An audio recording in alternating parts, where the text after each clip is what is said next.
Sir ಅವರಿಗೆ ಪ್ರಾಸ್ತಾವಿಕ ನುಡಿಗಳು ಸವಿಸ್ತಾರವಾಗಿ ವಿದ್ಯಾರ್ಥಿನಿಯರಿಗೆ ಮತ್ತು ವಿದ್ಯಾರ್ಥಿಗಳಿಗೆ ವೈಜ್ಞಾನಿಕ ಮತ್ತು ವಿಜ್ಞಾನಕ ಇರೋ ಸಂಬಂಧ ಯಾವ ರೀತಿ ಇದ, ಮಕ್ಕಳು ಯಾವ್ದ್ರ ಹಿಂದೆ ಜಾಸ್ತಿ ನಡೆದಾರ ಅನ್ನೋದು ಮಕ್ಕಳಿಗೆ ನಾವು ಯಾವ ರೀತಿ ತಿಳಿಸ್ಬೇಕಂತ ಸರ್ ಪ್ರಾಸ್ತಾವಿಕವಾಗಿ ಹೇಳಿದ್ದಾರೆ. ಅವರಿಗೆ ತುಂಬ ಹೃದಯದ ಧನ್ಯವಾದಗಳು. ಅದೇ ರೀತಿಯಾಗಿ ಈಗ ಉದ್ಘಾಟಕರಾಗಿ ಆಗಮಿಸಿರುವಂತ ಶ್ರೀ ರಾಜು ಸರ್ ಅವರಿಗೂ ಕೂಡ ಅವರು ಕೂಡ ಒಂದೆರಡು ಮಾತನಾಡಬೇಕೆಂದು ಕೇಳ್ಕೊಳ್ತೇನೆ.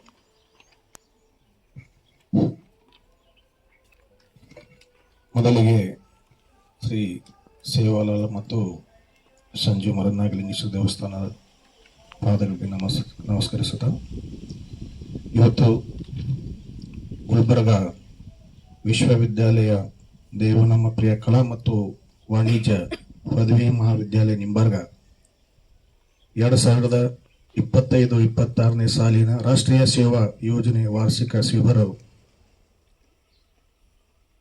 ಹಮ್ಮಿಕೊಂಡಂತ ಈ ವೇದಿಕೆಯ ಅಧ್ಯಕ್ಷ ಸ್ಥಾನವನ್ನು ವಹಿಸಿಕೊಟ್ಟಂತ ಸಂಜೀವ್ ಕುಮಾರ್ ನಿರ್ಮಲ್ಕರ್ ಸರ್ ಅವರೇ, ಈ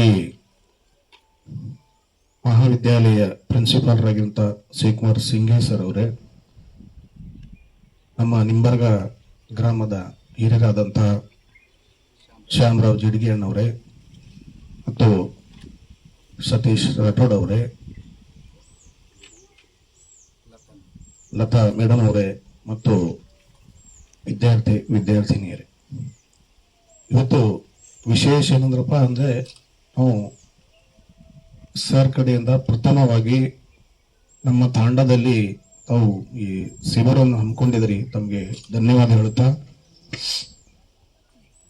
ಸರ್ ಅವರು ಇದರ ಬಗ್ಗೆ ಬಹಳ ವಿಸ್ತಾರವಾಗಿ ಹೇಳಿದ್ದಾರೆ. ನಾನು ವಿದ್ಯಾರ್ಥಿಗಳಿಗೆ ಒಂದು ವಿಷಯವನ್ನು ಹೇಳಕ್ಕೆ ಬಯಸ್ತಿದ್ದೀನಿ. ವಿದ್ಯಾರ್ಥಿಗಳು ಯಾವತ್ತು ಏನೇ ಕಲಿಬೇಕಾದ್ರೆ ಇಂಥ ಒಂದು ಸರ್ ಅವರ ಆಶ್ರಯದಲ್ಲಿ ನಡೀತಿರುವಂತ ಇದು ಒಂದು ಮಹಾವಿದ್ಯಾಲಯ, ಇಲ್ಲಿ ವಿದ್ಯೆ ಪಡ್ಕೊಂಡು ಒಂದು ಬಹಳ ಉನ್ನತ ಮಟ್ಟಕ್ಕೆ ಹೋಗುವಂತ ಒಂದು ನಮ್ಮ ಹುಡುಗರು ಹೋಗಲಿ ಅನ್ನೋದು ಒಂದು ಸರ್ ಅವರದ್ದು ಅಭಿಪ್ರಾಯ. ಒಂದು ಬಹಳ ಅಚ್ಚುಕಟ್ಟಾಗಿ ಈ ಕೋರ್ಸಸ್ ಸರ್ ಮಾಡ್ತಾ ಇದ್ದಾರೆ, ಅವರಿಗೆ ತುಂಬಾ ಧನ್ಯವಾದಗಳು. ಮತ್ತು ತಾವು ಕೂಡ ಮನಸ್ಸಲ್ಲಿ ಏನ್ರೇ ಆಗಿ ನಾವು ಸಾಧನೆ ಮಾಡಿಕೊಂಡು ಈ ನಿಮ್ಮ ಈ ಕಾಲೇಜಿನ ಹೆಸರು ಮತ್ತು ಕೀರ್ತಿ ಇಡೀ ದೇಶಕ್ಕೆ ಬರ್ಬೇಕಂದ್ರೆ ತಾವು ಕೂಡ ಅಲ್ಲಿ ಮೆಹನತ್ ಮಾಡ್ಬೇಕಾಗ್ತದೆ ಬಹಳಷ್ಟು. ಮತ್ತು ತಾವೇನದಂದ್ರೆ ತಮ್ಮ ಯಾವತ್ತು ವಿದ್ಯಾರ್ಥಿಗಳಿಗೆ ಒಂದು ಮಾತು ಹೇಳ್ತೀನಿ ಅಂತ ತಿಳ್ಕೊಟ್ಟೆ, ತಮ್ಮ ತಂದೆ ತಾಯಿ ಏನ್ ಕೆಲಸ ಮಾಡ್ತಾರೆ, ಯಾವ ತರ ನಿಮ್ಗೆ ದುಡ್ದು ಸಾಕಿ ನಿಮಗ್ ಬೆಳೆಸಿ ನಿಮ್ಗೆ ಬಟ್ಟೆ ಬರೀ ಮಾಡಿ ಎಲ್ಲ ಕಾಲೇಜಿಗೆ ಕಳಿಸ್ತಾರಲ್ಲ, ಅದು ಋಣ ಅವ್ರಿಗೆ ತೀರಿಸಬೇಕಾದ್ರೆ ತಮ್ಗೆ ಈ ಶಿಕ್ಷಣ ಮೂಲಕ ಸಾಧನೆ ಪಡ್ಕೊಳ್ಳೋದು ಬಹಳ ಮಹತ್ವ. ಅದು ಯಾಕಂದ್ರೆ ಶಿಕ್ಷಣ ಭಾಗ್ಯ ಎಲ್ಲರಿಗೂ ಸಿಗಲ್ಲ. ತಮ್ಮ ತಂದೆ ತಾಯಿ ಬಡವಿದ್ದರೂ ತಮ್ಗೆ ಈ ತರ ಬೆಳೆಸಿ ಓದಿಸೋದು ಅವ್ರು ಬಹಳ ದೊಡ್ಡ ಪ್ರಯತ್ನ. ಅದಕ್ಕೂ ಕೂಡ ತಾವು ಸಹಕಾರ ಕೊಟ್ಟು ಒಂದು ದೊಡ್ಡ ಆಫೀಸರ್ ಆಗ್ಬೇಕು, ಒಂದು ದೊಡ್ಡ ಯಾವ್ದಾರ ಬಿಸ್ನೆಸ್ ಮಾಡ್ಬೇಕಾದ್ರೆ ಶಿಕ್ಷಣ ಬಹಳ ಮುಖ್ಯ ಅದ. ಇಂಥ ಸರ್ ಅವರ ಆಶ್ರಯದಲ್ಲಿ ತಾವು ಮುಂದೆ ಬೆಳಿಬೇಕು. ಇಂಥವ್ರನ್ನ ಸಿಗಲ್ಲ.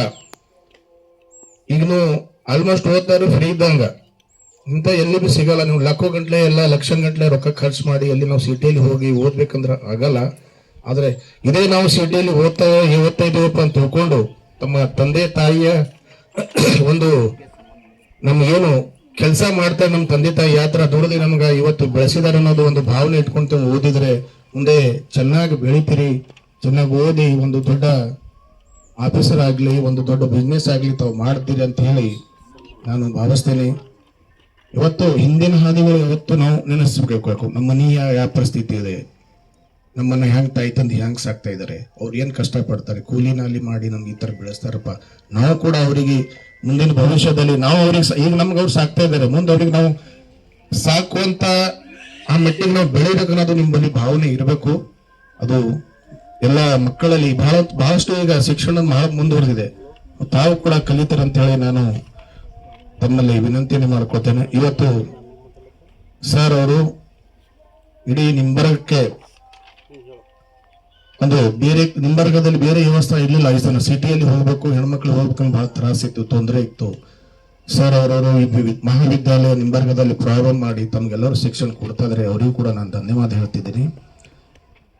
ಸರ್ ಅವರು ಒಂದು ನನ್ನ ಲೆಕ್ಕಲ್ಲಿ ಒಂದು ಬಹಳ ಈ ಹಳ್ಳಿಯಲ್ಲಿ ತಾವು ಹಳ್ಳಿಯಲ್ಲಿ ಓದಿ ಬೆಳೆದಿ ಹಳ್ಳಿ ಜನರಿಗೆ ಏನೋ ಅನುಕೂಲ ಮಾಡಬೇಕಂತ ಮಾಡಿದಿರಿ. ತಮ್ಮ ಕಾಲೇಜಿನ ಹೆಸರು ಇಡೀ ದೇಶ ತುಂಬಾ ಹಗ್ಲಿ ಮತ್ತು ನಿಮ್ಮ ಕೀರ್ತಿ ಇಲ್ಲಿ ದೇಶ ತುಂಬಾ ಬರಲಿ ಅಂತ ಹೇಳಿ ತಮಗೆ ವಂದಿಸಿದಾಗ ನಾನು ಎರಡು ಮಾತನ್ನು ಮುಗಿಸ್ತೀನಿ. ಜೈ ಹಿಂದ್, ಜೈ ಕರ್ನಾಟಕ.